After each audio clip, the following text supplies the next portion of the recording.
आपण ठीक अछि कि देवर्षि ए विपदरु बोते केवल उद्धार करि परिबे मोहर जमाता तृतीय पांडव अर्जुन सेही मोर नागकुल को करि देबे रक्षा हो हो संपूर्ण नागकुल को निश्चय करि देबे रक्षा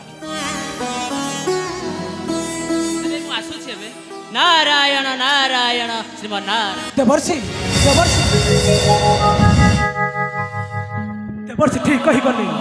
नारायण को विश्वास करवाटा मोहर हेउची चरम मूर्खता हाँ हाँ नारायण को विश्वास करवा मोहर हेउची चरम पिता अरे माना कबली रक्षा करे पिता रक्षा करे मते अरे कबली कौन होइछ रे मां अरे कौन होइछ आश्रम को विदान न करी जाइथिला हेले गुरुदेव ताको अण बापा कहले से के ओडी चली आइछि पिता से के ओडी चली आइछि कबली तू धैर्य धर रे मां तू धैर्य धर पुत्र नागार्जुन जेवाडे गले मध्य तोहर निश्चय ताको फेराई आनिबि रे मां फेराई आनिबि ता बिना मु रही परिबिनी पिता कबली फेराई आनि पिता ना कबली निश्चित रे रुह मां मु एही मुहूर्त का जाई पुत्र नागार्जुन को फेराई आनिछि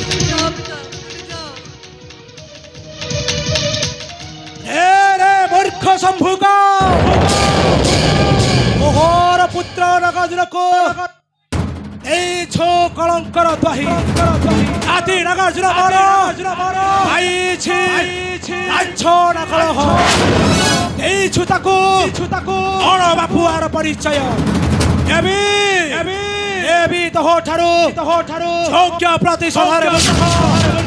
ए मूर्ख शंभुका एबी तहो ठारू